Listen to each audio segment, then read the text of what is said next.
station.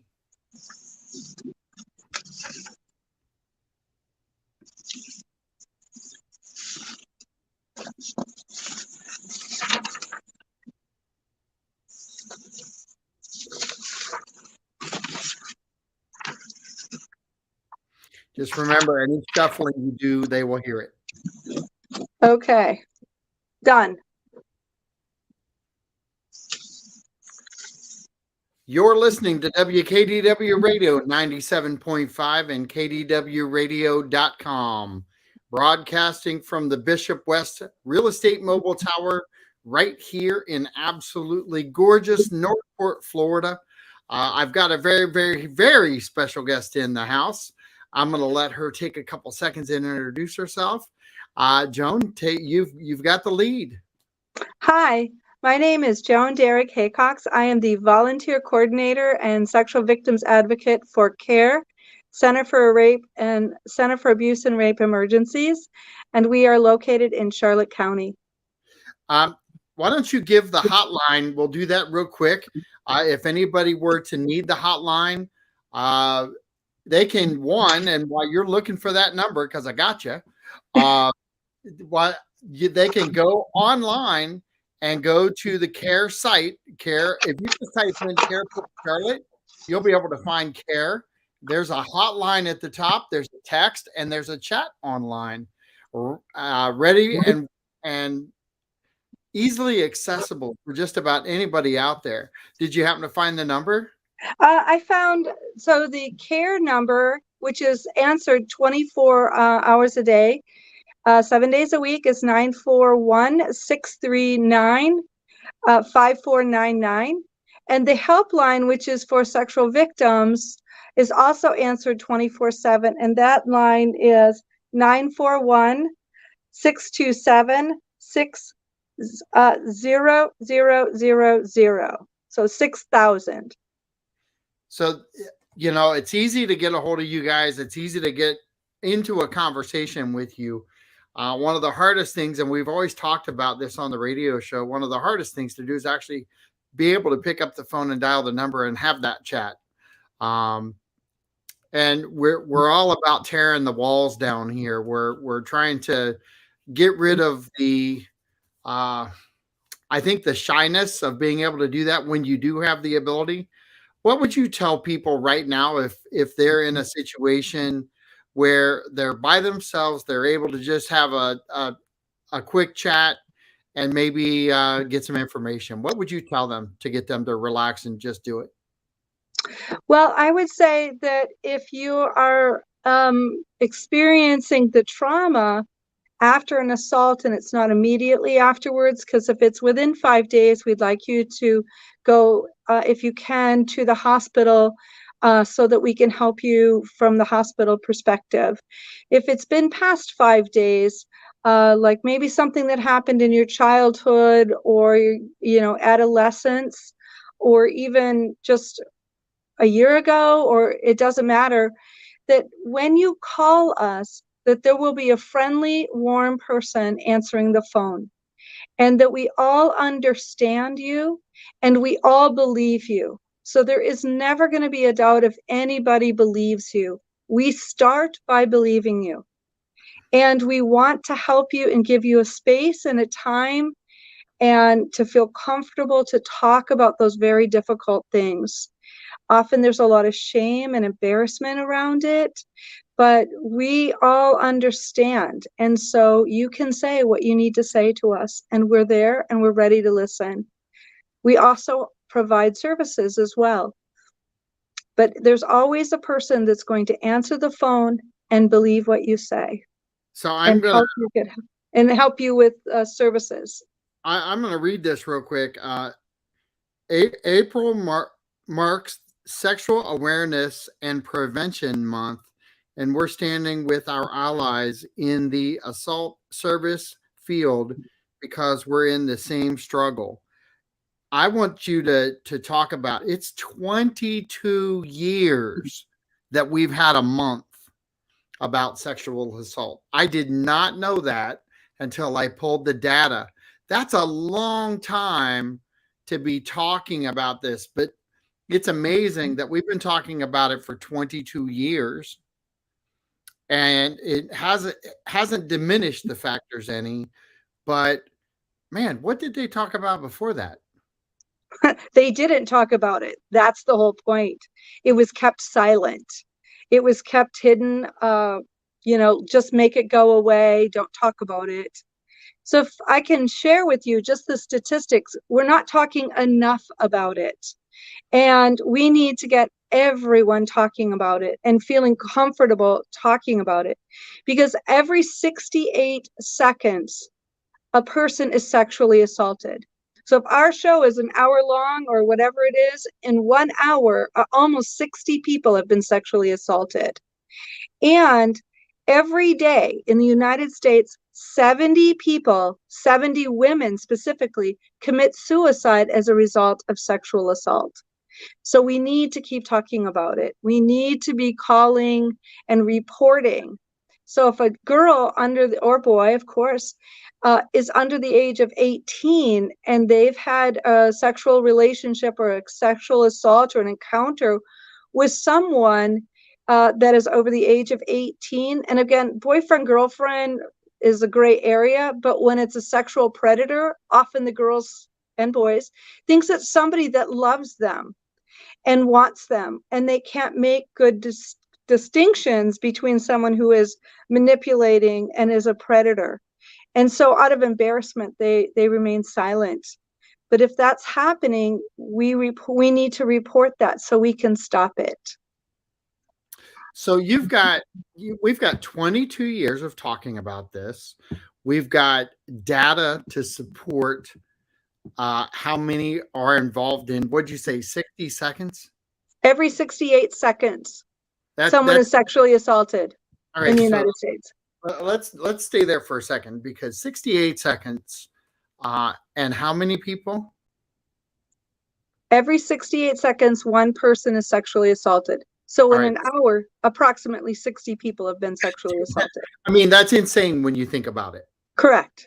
I mean, it really is. And we've got a lot of issues going around right now in our society. We've got the stressors of jobs. We've got the stressor of higher prices. We've got the stressors of where am I going to go live? Uh, all these factors, and I don't want to degrade this into a uh, lower income issue, because it is not. This happens at all levels, doesn't it? Yes. Yeah. Sexual assault is not discriminatory, and neither is domestic violence. It happens equally to all people. It happens primarily to girls or women. So of all the people that are sexually assaulted, 90% of them are done to women, so 10% to boys and men. And what's really, really important is that we understand that the sexual predators are known to us. So 90% of all sexual predators are known to the victims. It's not stranger danger. It's our next door neighbor. It's our family members. It's people that we put in places of authority and that we trust. And it happens often to younger girls in very young ages.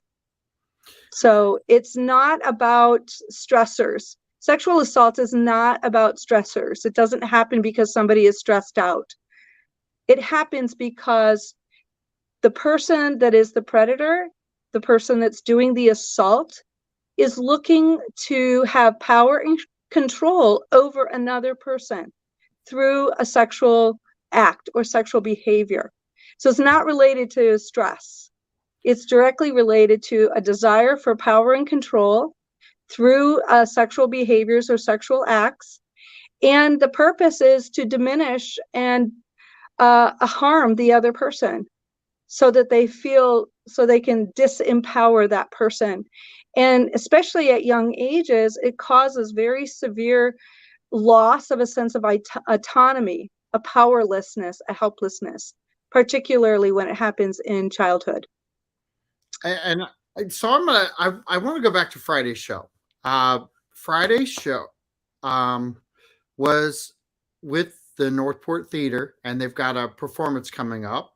But I talked to four young aspiring actresses and performers, um, and I kept asking them a key question. And the key question was, are you gaining confidence? Are you able to come out of your shell? Are you feeling like you're part of a network?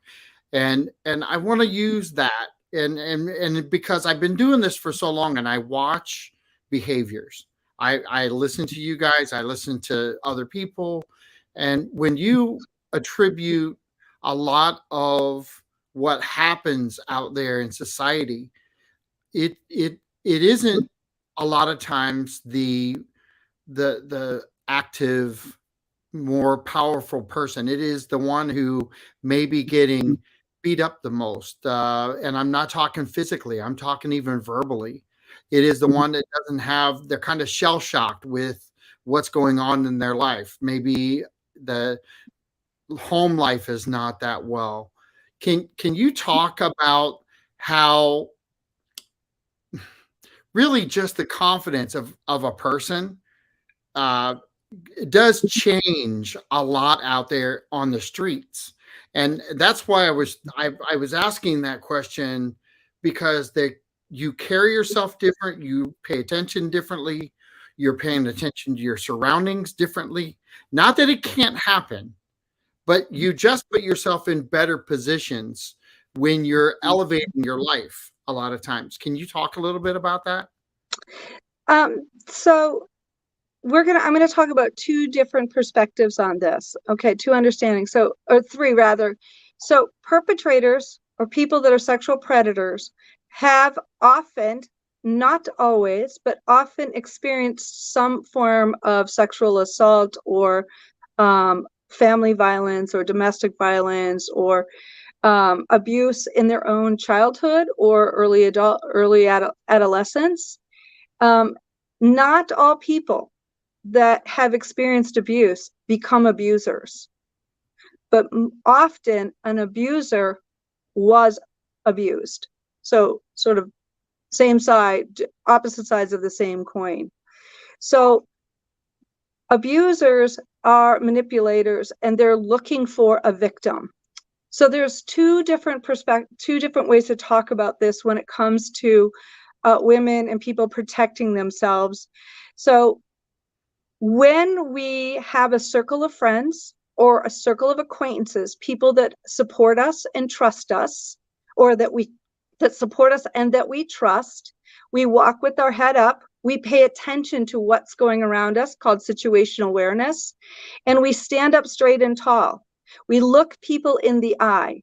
We are less likely to be sexually assaulted because perpetrators are looking for someone who is isolated, who does not have a family structure that supports them, who is unstable perhaps in a job or in a housing situation. So they're looking for people that are vulnerable. They're looking for vulnerable people. And we can become vulnerable because of all the circumstances that are happening right now, the housing, the cost of living, the change in relationships and friends because you had to move or change jobs because of the hurricane, for example. That's caused a lot of loss. Sure So has. when we experience loss, it can make us feel vulnerable if we don't have a support system. So support system is huge.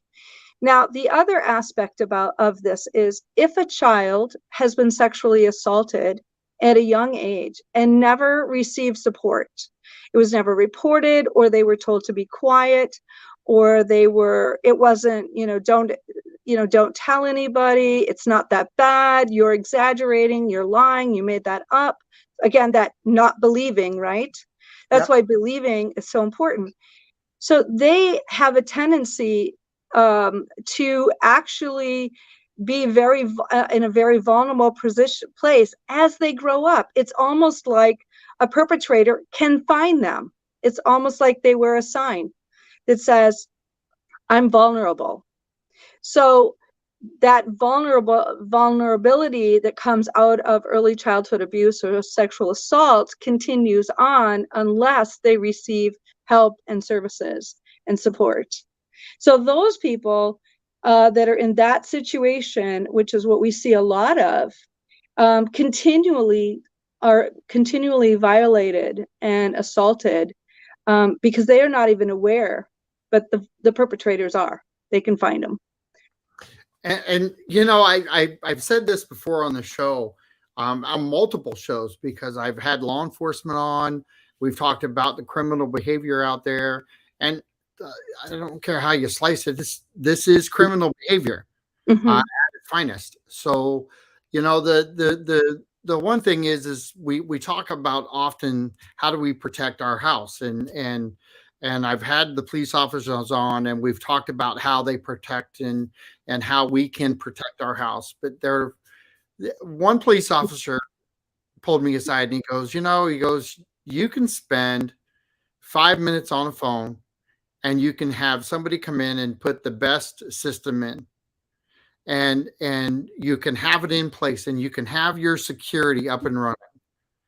But you realize that you just spent 8 hours, or maybe 8 hours and 5 minutes, trying to figure out how to secure your home. And the criminals are out there spending 12 hours a day trying to figure out how to annihilate that. If you've got that kind of a force just trying to break into your house, I wonder how susceptible people would feel if they really analyze themselves as the house. There are people out there in this world right now studying behaviors Yes. so that they can absolutely get inside your house, which is you. I mean, truthfully, if we just analyzed it on a level that made people think a little different, if you're that concerned about your house that you lock the front door, why are you walking down the street with your head down, looking at your cell phone when you're in a neighborhood you don't know? Mm-hmm. Well, So, again, some of that is because of that vulnerability of not having confidence from the get-go, from early childhood, and being so we can't negate that. That's a very important aspect. They've never been taught to protect their house. And again, when someone is sexually assaulted, their body is the crime scene, yep. and they often feel the guilt of it and carry that guilt with them into adulthood. And I can't stress that enough, because so much of this sexual assault happens in early childhood and adolescents and young adults. So that is where a significant number of assaults take place that go unreported, and they carry that feeling of a shame and embarrassment and uncleanness and unworthiness, and I'm not good enough, or I'm a terrible person, or I caused it, with them into their lives. And so they do carry with their head down, in a sense. So it's important that we teach and encourage everyone to hold their head up, even if they don't feel like it. So stand up straight and look at people in the eye. Well, Um, and that is a extremely well put. The when you're, I've had damsel in defense on. We've talked about how to carry yourself. We've talked in depth with care on how to carry yourself. Pay attention to your surroundings. I I got to tell you, 22 years we've been talking about it. Prior to that, we hadn't talked about it at all, and it was actually shameful to have that conversation. It was buried. Okay. So burying a conversation and then having it drawn out for 22 years and still having stats like 1 in every 68 seconds that someone's getting assaulted. Okay. So I almost think we have to break this down and start talking basic. You know, we can say, pay attention to what you're doing 24/7. How about let's start here? If you're somewhere where you don't know, that's a good start. That's a really good start to practice paying attention to where you're at. I think we have to really make people realize that just because you're walking down the street that you walk down every day, it doesn't mean you're safe, because anything can happen on that street. But take the street you don't know, take the area that you don't know, and there's the habits that you're creating walking down your own street to go to your friend's house and looking down at your phone.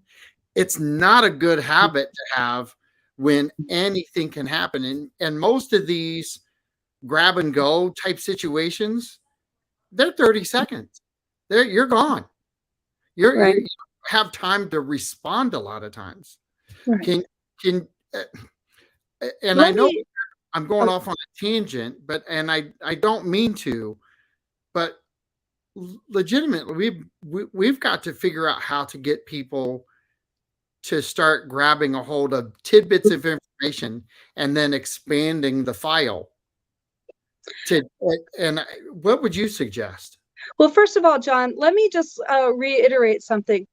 You're talking about a grab and go. That was that stranger danger that many of us taught our kids, grew up with. Only 10% of sexual assaults are done by a stranger, the I agree. grab and go. 50%, over 50% of sexual assault takes place in the home. Not out on the street, not walking down the neighborhood. 50% takes place in our homes. Our homes aren't safe. So we are sexually assaulted, women and men are sexually assaulted 50% of the time in their home. And then another 20% of the time on their way to and from work or school. And then 7%, even more greater chance, is on college campuses. So it isn't the stranger danger walking down the street. It is the professor. And I don't mean to, but remember, sexual predators are in all different vocations. I agree, And the but sexual predator can be a father, a grandfather.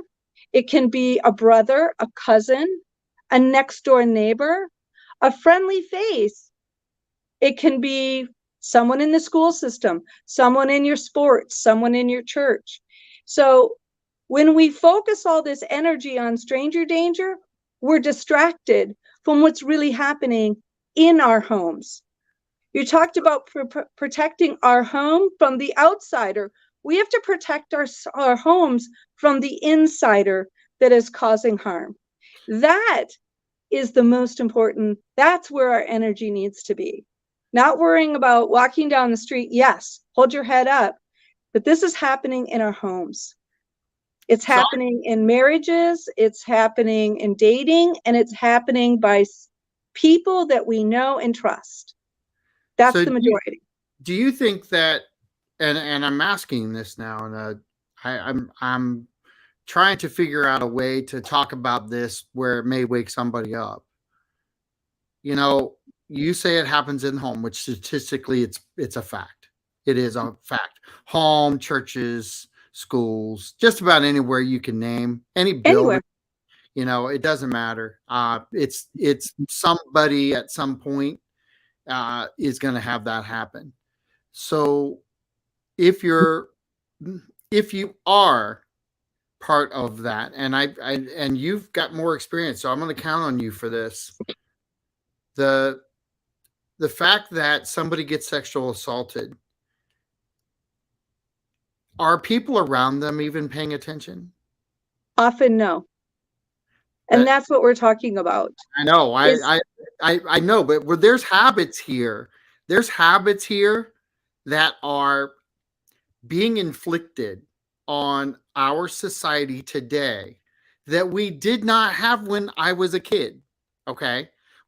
When we needed to make a phone call, we ran down the block, threw a quarter in the phone, and we made our phone call, or we ran home. We are so distracted right now between the phone and tablets and all this electronic device. We're not paying attention, whether it's home or not. we are a society right now of downlookers. We are looking down more than we're looking up, and we've got to find a way to break that habit, whether it's at home or not. And I agree with you on the grab and goals. I just am trying to, if we're not watching it at home and we're not able to realize it, maybe because we're distracted doing other things. Well, let me just say something that CARE's been around for 40 years. Right. So in January, we will be having our 40th gala. CARE itself has actually been around 40 years. So it started out as a entirely volunteer abuse and rape crisis center. So this is not new. This has been going on forever. It's not just started because people are on their computers and not paying attention.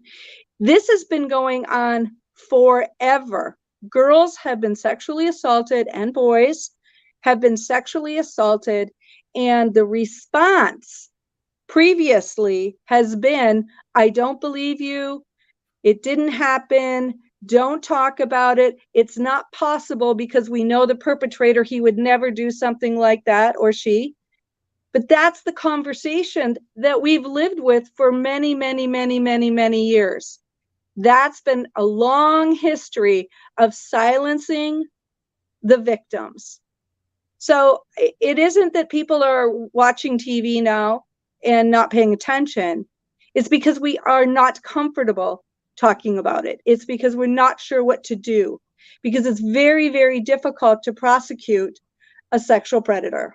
And the sexual predators are all around us in our homes and in our neighborhoods. Let's talk about that then, because the fact that I agree with everything you just said. I'm just trying to find a different perspective because 40 years you guys have been there dealing with that problem, whether and you just got more check marks all over your checklist now. You're dealing with this one, this one, this one. The list of what you guys deal with every day at CARE is not just one facet. It's a multifaceted organization now where you're dealing with all kinds of different things, whether it be rape or sexual assault or human trafficking. You're dealing with a lot of different things. Now, ironically, we're still talking about under one umbrella. That's why you're dealing with it. But there's so many different aspects that we're on this show, at least, we're trying to wake people up. And what you guys do every day, you're still trying to wake people up and make them realize that not just they can come forward, but other people are coming forward. Yes. They are talking about it. I mean, we had the event down at the convention center, and truthfully, that was human trafficking. Yes. I agree. It's human trafficking, but you know what? It's breaking the barrier down for conversation. Right. And ironically, all these conversations that we're having on different months and different aspects of what you guys do every day, we are breaking down conversations. We are hopefully igniting some awareness within the house and within the schools and movie theaters and different areas like that. But I'm not trying to sound frustrated, but I am kind of frustrated because as a whole, collectively, I feel like you guys do sometimes, where you've got to recharge yourself and find a way to go, it is working. Just got to keep going. Well, it is working because in 1980, around late 1980s, it was still legal. So we've changing laws. That's a big part of what's going on now. It was legal for a husband to rape his wife. Up until the late 1980s, it was legal for a husband to rape his wife. And in the psychiatric diagnosis manual, incest wasn't necessarily considered bad. So all this research and working with victims, we're finding out incest is wrong. It's a criminal act. But in 1980s, it wasn't. So we have to change our understanding of what is a criminal and what is criminal behavior. And before, we didn't consider it a criminal behavior. And it's very hard to prove. But that's what's changing, is what we think of as okay.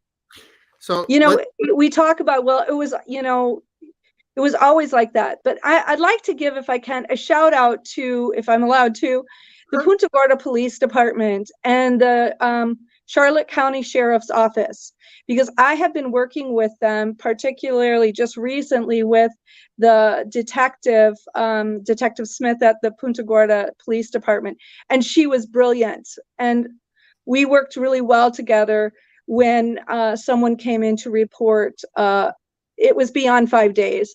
So with so much courage and bravery, this young woman came in to report a rape. And the Punta Gorda Police Department could not have been more gracious and understanding.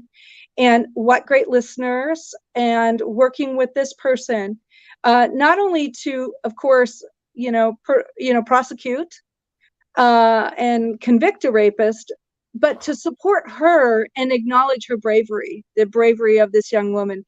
And it empowered her, because she went there and she spoke to the detective who believed her, who helped her tell the story, helped her get out those words and describe what happened, which is very uncomfortable, of course. And the girl, the young woman, she sat up straight and she thought, I'm ashamed. But at the end, she's like, I'm not ashamed, because I was young and I didn't know any better. And it was wrong. I didn't cause it. It's not my fault. So often we've historically blamed the victims. So I just want to give a shout out to our local police departments in Charlotte County and the Sheriff's Office. What a great job that they are doing. So if anybody needs to report, please go to the police department, go to the Sheriff's Office and report. Speak to them. They will listen to you. They will believe you, and they will help you draw out the story that's so hard to tell. And that being said, I want to say this, and I lead in for you. It's confidential. Yes. Working with us is confidential. Yeah. And free. And free. And I say that to you because the fear of coming forward is not the fear we had 22 years ago. Because 22 years ago, you had organizations like yours, but society was handling it different then. Mm-hmm. Yes. As a whole. So we've enlightened society, we've educated society, whether it be the human trafficking side that we push out there, that's really important too, because it's a factor that you guys play in. Rape and prevention is another one. Sexual assault is another one. That umbrella that you guys have to get this communication out, this education piece out, is really the most. I think if we just all took a look at what we're doing and what's happening around us as a whole, and start paying attention. We've come a long way. We've let technology take us a lot of places. We've got a chat line, we've got hotlines, yes. We've got all kinds of things out there readily available and easy to use. And you don't have to necessarily, you go to the bathroom, you can do a chat, even if it's 30 seconds. Right. And report. So if we can report through the dcfmyfamilies.com, child abuse, elder abuse, we can report it. So if you know it's happening to a child, but you don't know what to do, you can report it to DCF and they will act on it. And that's really, really important. There are ways to get this information out there. Can I do another shout out? No, you cannot. Go ahead. Go for it. DCF has done a great job too of following up right away whenever we've had to report things to support people when we find things out. And I don't mean we, myself personally, but anytime anyone in our field, whether it's the hospitals or whatever, DCF has responded very promptly and actively and taken a role in this. But what I wanted to shout out about is the reason I'm wearing turquoise is April is Sexual Assault Awareness Month. And so I'm wearing teal because teal is the color of Sexual Assault Awareness Month. So everybody, if you can wear teal, please do. Talk about sexual assault. Ask your friends and family if they have been. Don't be afraid to ask the tough question. Have you ever been sexually assaulted? Did it happen in childhood? What can we do to help you? We have clients that have been coming that were sexually assaulted in childhood, and they're older and they're now working it out because it's affected their entire life. And so we have a sexual assault awareness walk April 15th, and it's at the Larry Taylor Kiwanis Park. That's this Saturday. If you're the first 100 to sign up, you're going to get a free t-shirt, and it starts at 9 o'clock. We'll be there around 8 to set up.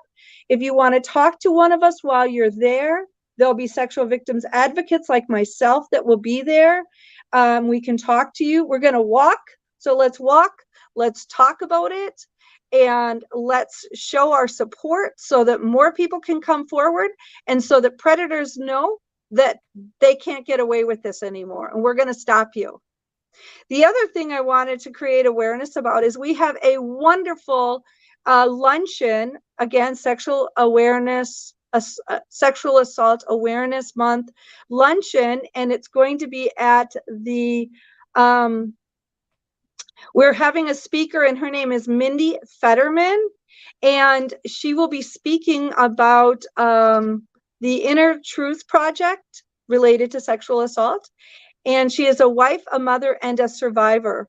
And this luncheon is going to be fabulous. It's at the Isles Yacht Club here in Punta Gorda on April 19th, and it starts at 12 noon. So again, call CARE and put in your reservation. Same with the walk. Call us at CARE 941-639-5499 to register for the walk so you can get your t-shirt, and register for the luncheon so you can support this lovely lady and her story and hear more about it and meet other people we're all joining together.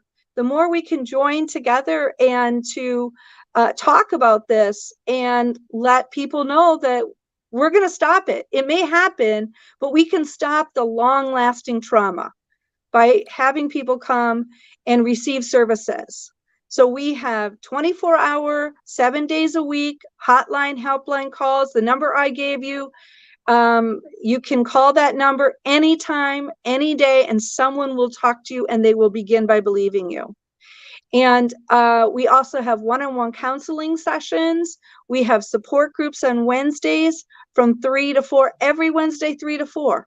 Just call and we'll tell you how to find us.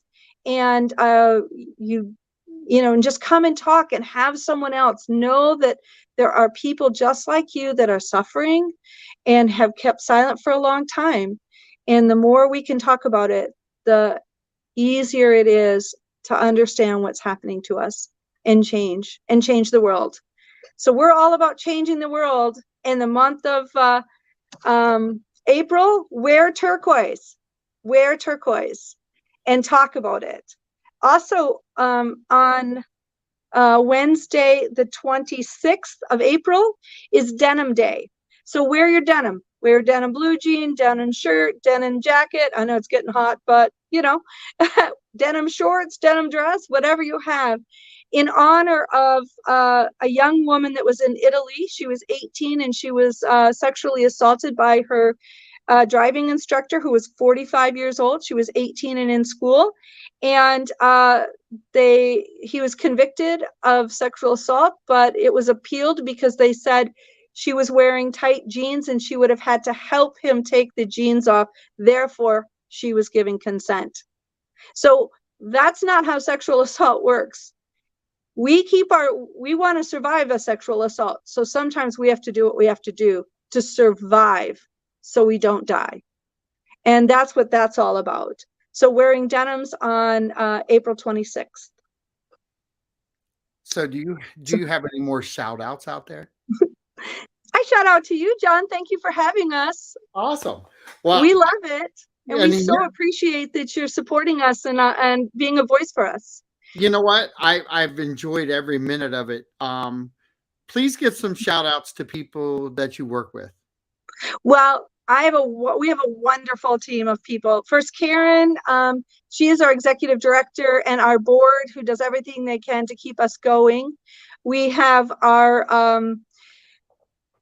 Jamie, who's our sexual victims manager, and our team is Brooke and Marilyn and Laura and myself on the SV team, and we have the DV team. I don't want to forget anybody, but that's the SV team. But we have everyone is there to help you and help support people who are suffering from domestic violence, sexual assault, and we want to help you make your life better.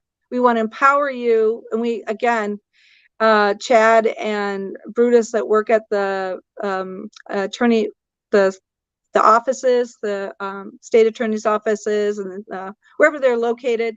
But yeah, we have our economic justice people, Karen and Annalise, and their boss Alyssa and Ashley at the shelter. I mean, oh gosh, Kira, everybody, we're all there helping, and we're there to help you. We're there. Call us. Keep us busy.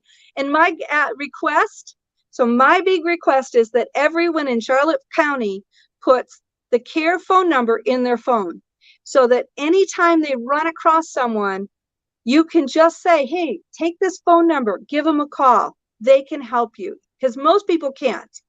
Most family members can't listen to the story. They don't even know they're so traumatized by the story. You need a professional. You need someone that does this.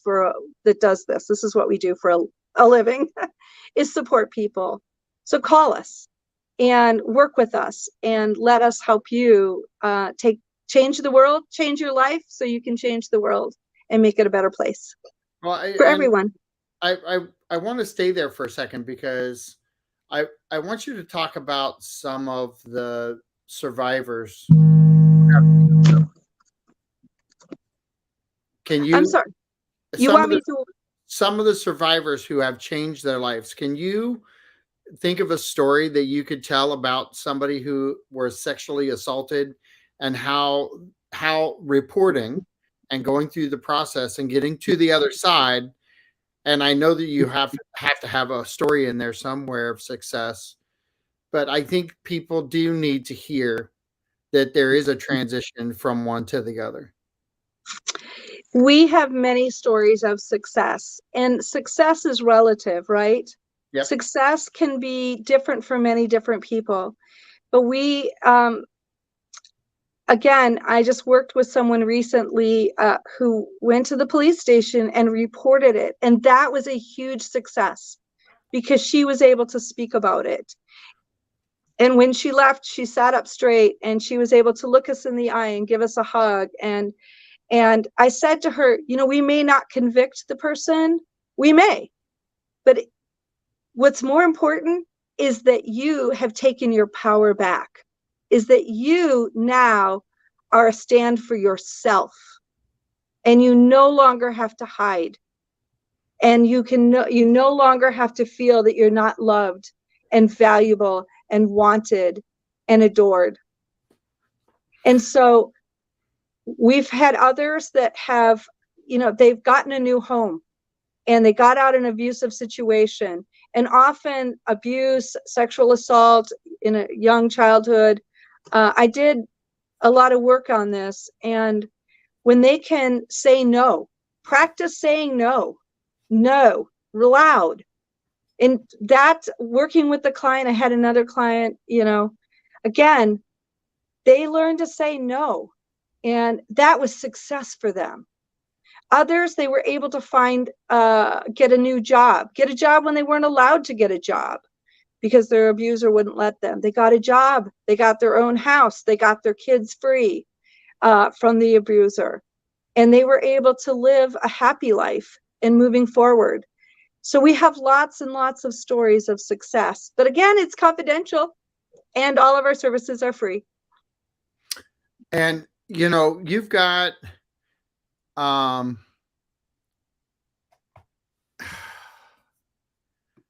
sorry, I've got a very rude person typing things on my page, so I'll eliminate them right now. Mm. Yes, that happens, doesn't it? Yes, it does. So that just goes to show that there are creeps out there lurking, even on the Facebook family. There are creeps out there lurking right now, and this is exactly what people need to start doing: is blocking people like this, and making sure that they don't have access anymore. Um, so, I love fan participation. I just don't like creepy fan participation. And it's ironic that we're sitting here talking about a topic they kind of matched up. Yep. So if, and I want parents to think about this for a second. We're here talking about somebody behaving just exactly like that person who just put a post up. We're two adults having a grown up conversation. Imagine what your 11-year-old little girl would have done, or 12-year-old, or 13-year-old, or 15-year-old disgruntled girl or boy would have. Especially 15-year-old disgruntled girl, teenage daughter, right? Yeah. So, there couldn't have been a better creeper show up at the perfect moment than what we just had. But it goes to show it happens to adults too, in an adult conversation. Yes. And an adult conversation that was really specifically designed for them. Well, that was the point that I made to this young lady. We can't change the perpetrators. We can create as many barriers and obstacles and stop points for them to get to us and our children. That's where we have to do. We have to stop them, but they're not going to stop themselves. Many perpetrators, I used to have to teach before this job. I worked with victims of domestic violence.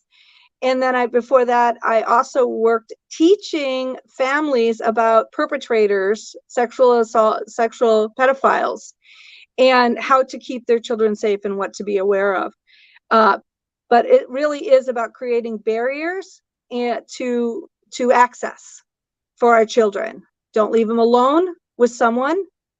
And if your child is uncomfortable with that person, and they indicate even in a small way that they're uncomfortable with them, then don't leave them with them, not even for 5 minutes, because it can only take 20 minutes for something bad to happen. It doesn't take long. No. And there's so much happening in this world right now. I think we all need to start paying attention, not to just the kids we have with us, but I think we all need to start paying attention to our surroundings completely in a whole. And I was going to go here earlier, and we've got about 6 minutes left. Okay. But it's that when I grew up, we had the neighborhood. We didn't even have really a true neighborhood watch. But if I went down the street yelling the wrong thing, my mom would get a phone call. We had neighbors that were paying attention. What we have today, and I came from that neighborhood. I live in a neighborhood now where we are a melting pot of people coming from all over.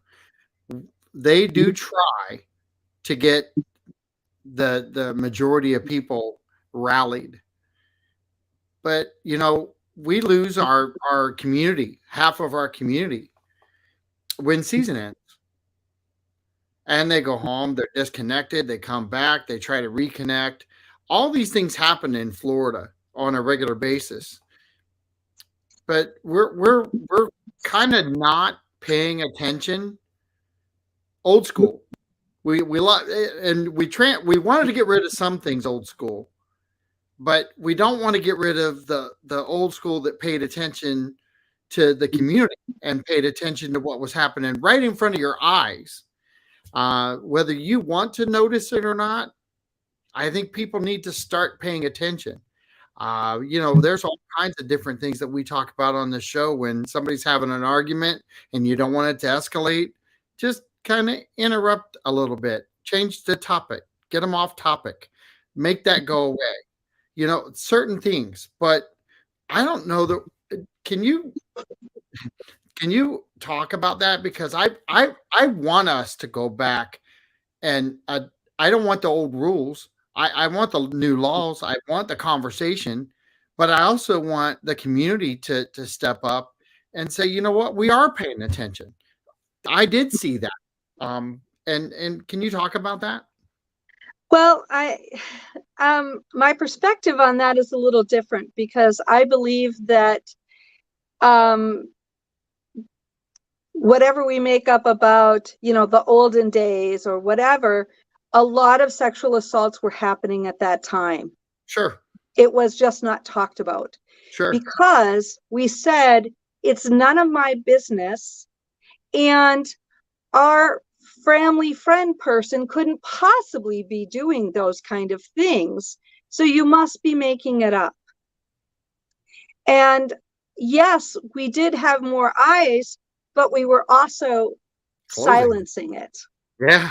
So, well, yes. That's the part I want to change. I want them open and talking. Right. So what we need to do is let go of the it's none of my business, or what happens in a man's castle is his business, and say, I care about those little girls that live down the street from me.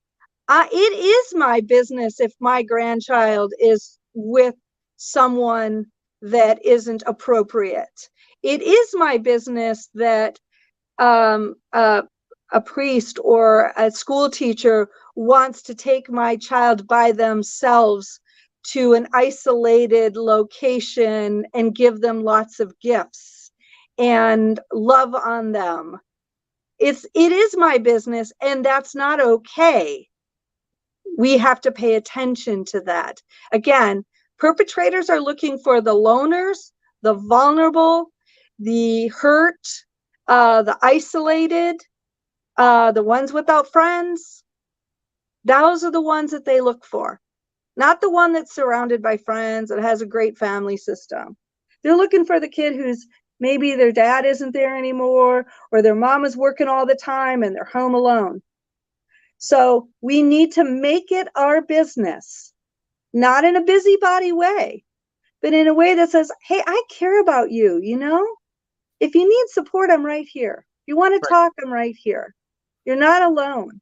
That's where we lost, the extended family where grandma lived down the street and aunts and uncles weren't that far away. We don't have that as much anymore. There's a lot of grandmas and grandpas down here, and they're not up north. And the kids don't have access to their grandparents as much. This is just an example of, families are transient. They're moving all the time. They're not connected in the same way to brothers and sisters and siblings, and they're constantly moving, so they don't have that groundedness of friendship or longevity. So when the child has moved a lot, having to make new friends all the time makes them very vulnerable. Staying home alone because they're a single parent. What can we do to help those single parents out? Right. So make it our business. I care about you. At 100%. And I'm glad we went there because, and it's a good way to end the show because that's also something that we need to talk about. We need to throw out there. We need to wake people up to is that, old school stuff isn't necessarily a bad thing. It can be improved upon, Yeah. So this is John Rawlings with WKDW Radio 97.5 saying thank you very much for watching. Take care and follow CARE and put CARE's phone number in your cell phone. So if you run into a situation, you can get that information out of your cell phone and into somebody else's hands right away. So thank you very much. I appreciate your time, Joan. Thank you for being part of the show. Thank you. My pleasure. All right. Thanks a lot. Have a great day. Be safe out there and drive home carefully. And wear turquoise. Wear turquoise.